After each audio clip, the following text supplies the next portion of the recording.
Sunflower garden, but no bay leh. I keep getting food. Money, money, money. Singaporeans speak next to you, you know instantly, oh, you're Singaporean. Oh, you're Singaporean lah. You're educated lah. Boleh, can. It may not be for the faint-hearted. Cost of living is a bit of a concern. You're not poor and you're not rich. It's really, really difficult to have your own home. I could have bought a bungalow where I came from. Like, I'm not coming back. Is looking to not make Singapore their home. They're actually like very, very stressed because of the small weighted exam. It's your money, but don't really have a say over it.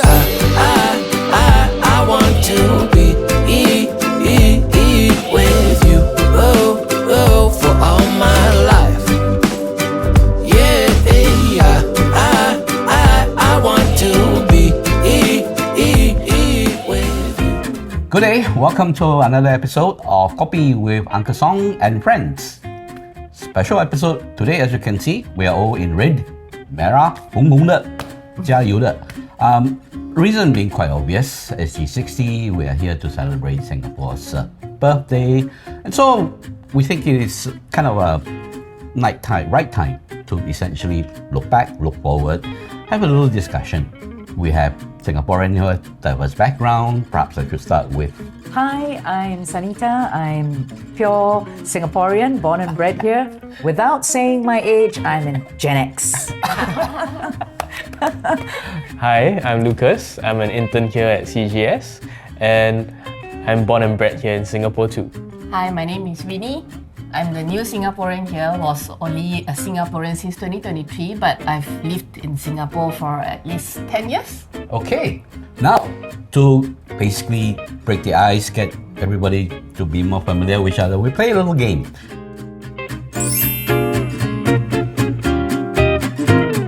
Okay, so this is a little emoji game, apparently. I think we're supposed to guess what it means. I tell you what, Sanita, why don't you start with the first one on there? I see what it says or what it means and what we're supposed to do.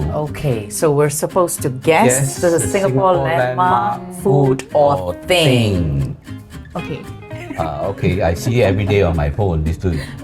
I guess it's pretty straightforward lah. Yeah, pretty straightforward. Yeah, even old fogey like me, when I see a chicken and a bowl of rice, we say, Chicken rice. hey, we're so smart.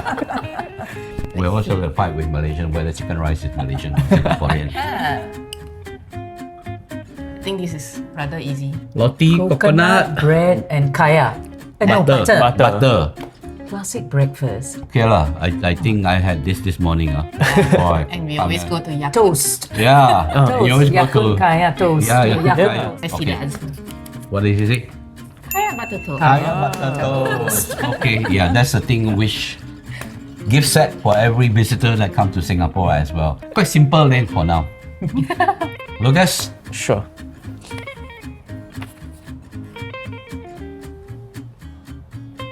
A lion, fish, and water. Malayan. Malaya. Lion. A lion. Let's see the answer. Malaya. Okay lah, Yay. okay lah. Uncle Song? Okay, let's see what we have. Wow, this one is a bit, Wow. so many items. Really, Wow. let's see. Light bulb, Bulb, nature, sunflower, glass, gardens by the bay. Flower Ross. Oh, Gardens by the Bay? Yeah. bulb, I think Gardens by the Bay. garden, but no bay leh. Flower dome, Hint: Light. nature in a glass. nature in a glass. But there's light bulb. Light bulb, The Anything flower with light. dome. flower. Flower dome. Ta-da! Yes, Gardens by the bay. Wow. Okay. So we have the cable car, we have the beach, and we have what is Pina this supposed to colada. be? Pina colada. Oh. Peanuts. Singapore's island of fun. Okay. I think it's Sentosa. Yeah, Sentosa. Yeah. Let's see. Sentosa is the... That's right, Sentosa. Okay. I keep getting food items. Hungry already. Guess the Singapore landmark food or thing. Oh. There's a bowl of noodles, Chili. chili, Coconut and again? coconut. Laksa. yeah. Laksa. Laksa. Spicy creamy noodles. Yes. Yeah. You know you make it when it turns up as an instant packet. Yeah. You Yeah. know. So you have a diamond and an airplane. Changi Airport. Yeah. Jewel. Jewel. Yeah. Okay lah. Jewel Changi Airport. Ta-da! The animal. Night safari. Night safari Night lah. safari. Yeah. Night safari. Is it? Yay! Night safari. Yes, perfect score. Any tricky emoji? I think pretty straightforward. Huh? Pretty straightforward. Yeah. It's quite easy. Well, we're also very smart, whether young or old.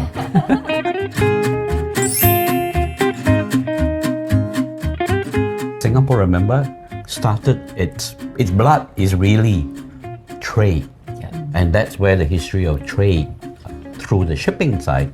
That time, tiny boat lah. Now we look across this huge boat to today you have big ports, and then the airport came in as well. So trade was the key thing that made Singapore what it is.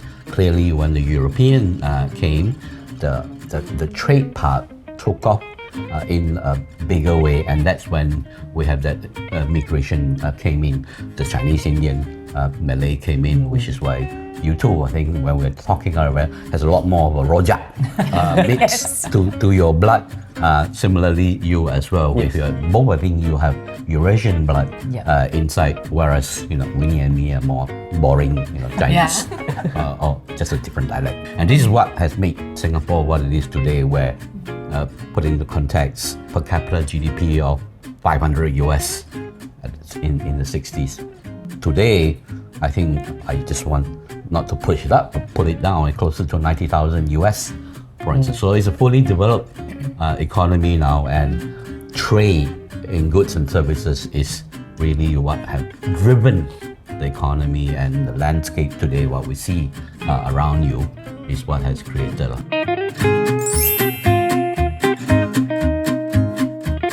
Stands out is cosmopolitan. I think we are, very diverse.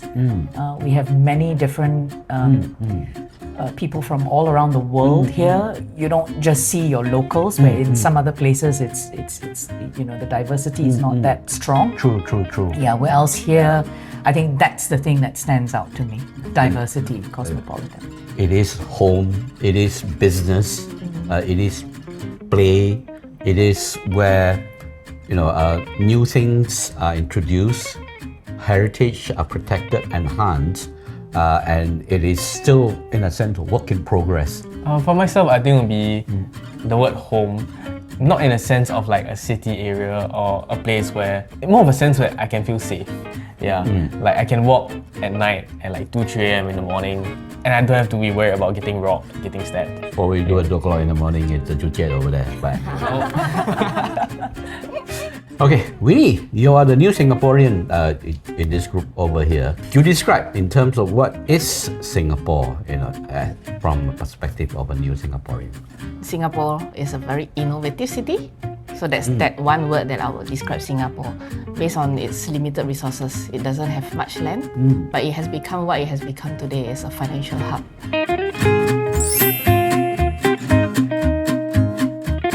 I was actually here during JC days. So I came here for 2 years, and then I went back. Then I started working in Malaysia. Then I decided, actually I'm still looking for an opportunity to come back to Singapore. I have that affinity to want to come back. So I grabbed the opportunity when my ex-company wanted to send somebody over here. That's my journey in becoming a Singaporean. Where we had community living. So it's like a one-room flat, where you shared, common areas, right? And then when I was born, we had moved into a 5-room flat. Right. It's a point block, and so that difference, right? Still in only that got living. fan that point. Now 5-room flat got aircon already. Yeah, exactly. Previously, right? Yeah. And yeah, so that for me was inspiring because you see sort of the growth, right, all the time. In fact, that's the key thing for Singapore. You always experience growth in all directions, and we're not stagnant in almost everything. We're not stagnant. Yeah. One of it is housing, the other is education, even our transportation, our roads, and as you see the changes, that's very inspiring. Yeah, I suppose for me it is along the job creation in terms of, because after independent, policymakers I suppose really have to find jobs, create jobs, and that job creation really took the priority. Yeah. For me, I think the transportation has evolved really well in Singapore.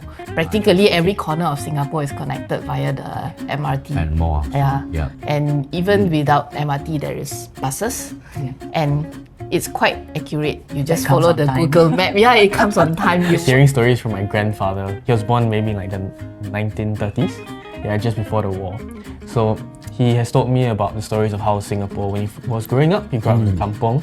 And he did a lot of government help, and hence he helped out in the government sector, which allowed him to gain a lot more stability in the terms of like money. Got jobs. Yeah, got jobs. Provide for the family. And Singapore also had a lot of a lot of things going on and a lot of need for healthcare. Because of this, my grandmother got a job as a nurse as well, and that also provided a lot of stability to our family.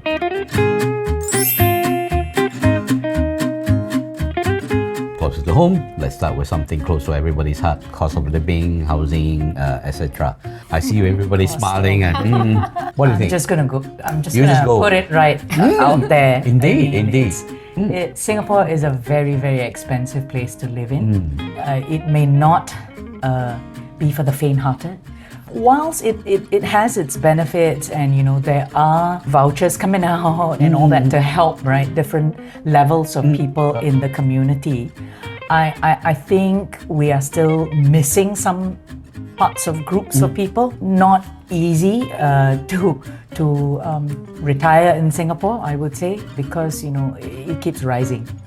Everything goes up. Either you earn really well, or you pack up and go to some place that is cheaper. With the Sing dollar. New Singaporean Winnie? Honestly, yes, I've benefited from all the CDC vouchers.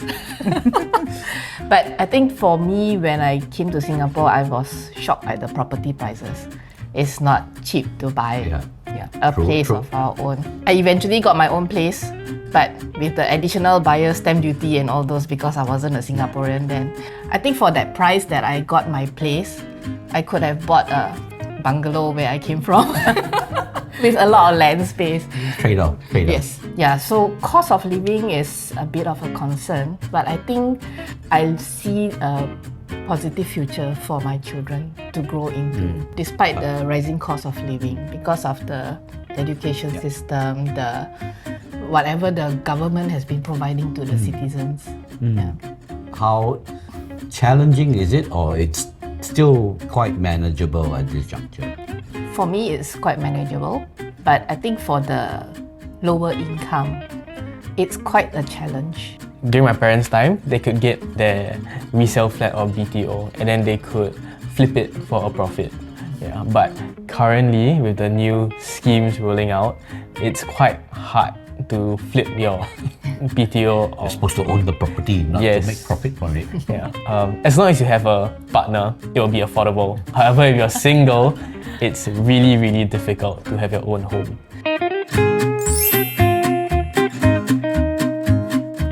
For me, as an example, is my daughter. She's decided to go abroad to study. She's 25. And we had that conversation, right? So, how long you're coming back? And she's like, I'm not coming back. And that's, I think there is a group of young adults in this range, this age range, that is looking to not make Singapore their home. So I think that's where some balance needs to happen for them. Where they need to see the value to pull them back. Yeah. Okay. At least we need to acknowledge that if you're in the middle range, you're not poor and you're not rich, then this group is not really looked after very well, because you're sort of pushed into somewhat at the rich category, you know what I mean? Very hard to sort of have to deal with from a policy standpoint. But yeah, I think clearly because that will also generate I might as well just go abroad. Go abroad, yeah. The thing again is you will see people like the new Singaporean renew concept. Okay, one family wants to leave. Okay, let me try and see if I can be the new family that creates another family. Yeah. You might end up again with your daughter say, oh, I want to study in abroad and live abroad as well. Good and bad. The bad is you generate the talent, people leave. Yes. To what extent they come back and get connectivity again remains to be seen. The good thing again is you generate a group of hungry people want to live and make it, and then they move on. In terms of cost of living and everything, a lot of my friends plan to move overseas because it's a lot more affordable there. And honestly, it's a lot bigger and there's a lot more to explore. Yeah, whereas Singapore, I think I've lived here, I'm only 20 years old, and I think like there's not much else to explore here. Yeah, there is still very beautiful sights and sceneries, but you don't really get the full nature experience of like mountains and sea and like really beautiful sceneries. That's why a lot of my friends and peers want to move overseas to also explore and also get a different view of everything. I suppose this is where we often forget that this is a very small little island. The Singapore education system and Singapore allows you with your education to be a very wanted, talented person abroad. Evolving at this moment will continue to generate people and workers that are wanted by companies abroad. And this gives them the opportunity. Oh, you're Singaporean lah, you're educated lah.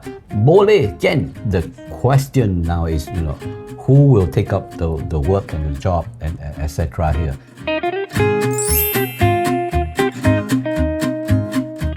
CPF, it's your money, but you don't really have a say over it. On the positive note, you at least have money set aside for you that you can use in terms of your medical care, your housing, your retirement. You can't touch it till you're like how old, and they keep moving the retirement age and the minimum sum, and then you constantly feel like you're chasing. Yeah. You're chasing after something that who knows, maybe you're dead and then you don't even get to touch that money that you work so hard for. It's more like for your legacy, right? for your kids and whatnot, but you can't enjoy it. For me, it's like a forced savings. But the Singapore CPF system, there is a good angle where it allows you to invest a certain sum. Okay, we use it, and then you buy a house. And then when you sell your house, you need to put that money back at an interest. Yes. It blows my mind away. It's like I'm paying interest on my own money that seems like I'm borrowing from a bank. You know what I mean? I think that sort of can be improved on because it leaves a bitter taste in people's mouths. It's money built off your own savings, your hard work.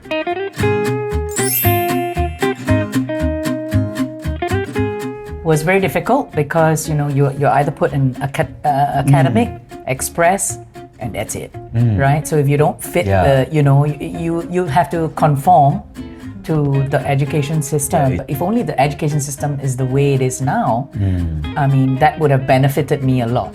From the other spectrum, my daughter, she's doing law. Unfortunately, for Singapore law, there is again that you have to very rigid, right? It didn't work for me. Yeah. Not working for my daughter either.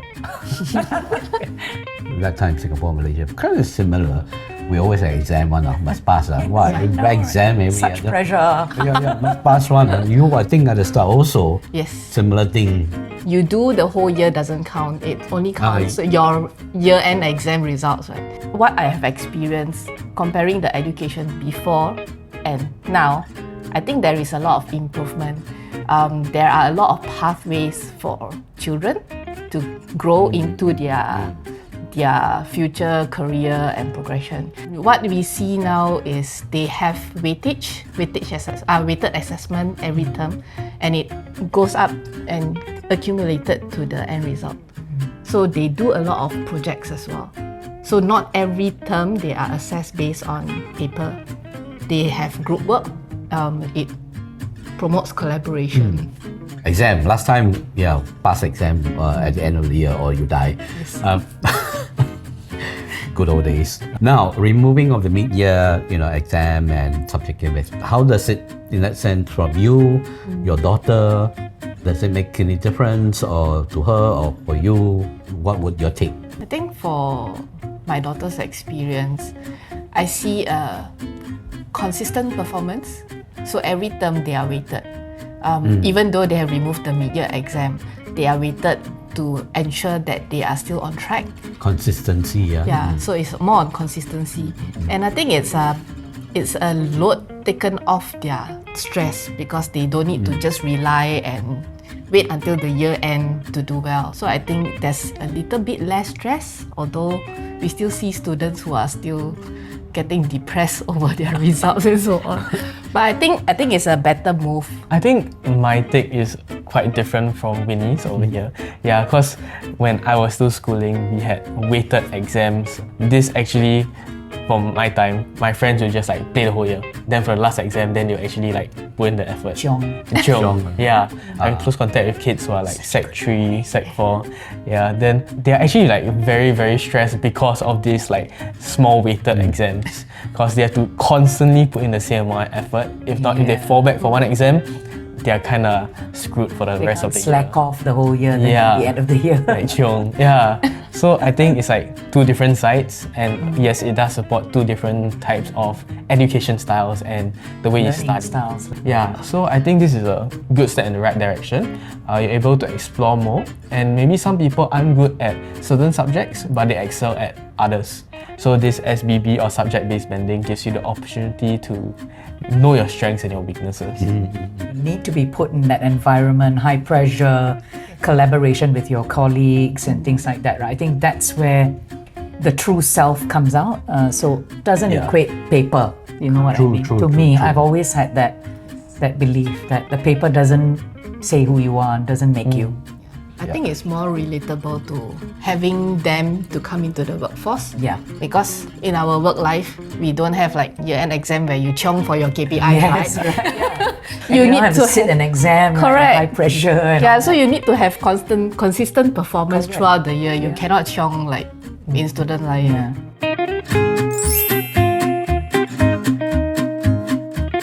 How can Singapore grow without leaving people behind? Balancing. It's about balancing policies to fit as many people as they can as we move along, those that become like the sandwich generation. What area should they focus on? I think that they are doing honestly quite well looking at the circumstance of Singapore.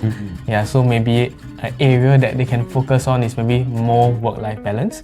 And I know that a lot of companies in Singapore, they're actually catering towards like working from home. As long as you don't have to meet any clients or whatever, you can do your job at home and you can do it well, then there isn't any like, drawbacks on it. I think Singapore is really a kiasu city. Everybody needs to chiong. Chill. Yeah. Everybody needs to take a chill. Yeah. So I think the latest government initiatives where they give more paternity leave and all those, and then there is the work from home policy.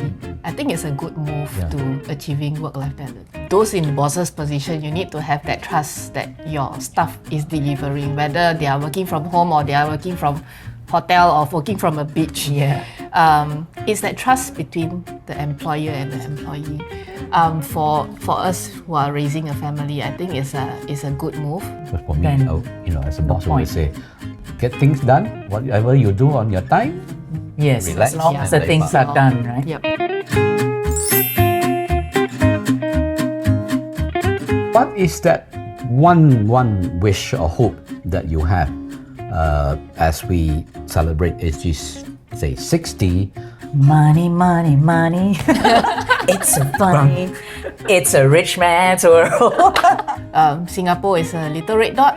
It will still be well known around the world. You're a little red dot, but you are a global competitive player. Yes. Still not just today, tomorrow. Yeah. Yes. Okay. Yeah.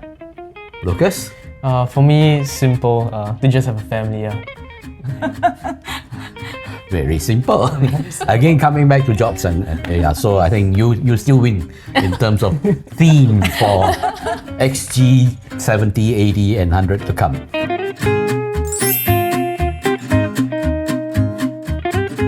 The identity of being a Singaporean. I think it's very unique. We have a very unique way of speaking our Singlish.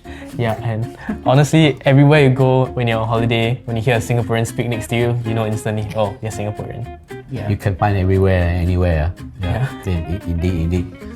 And Yeah, I think I'm with Lucas. I identify very closely with that. Like, there's a unique identity. And, wherever you go and you say that Singapore passport, it's quite powerful, I have to say. Indeed. It's number one. Number one. So for Singaporean, I feel I'm well taken care of. My future generations will also be well taken care of. Your new home lah, basically. My new home, yes. Our home lah, Our in home. that sense. We wish Singapore a happy SG60! Woohoo, everybody! And now, that concludes this special episode. So until the next episode of Kopi with Uncle Songs and Friends, take care and cheers, everybody! Bye-bye!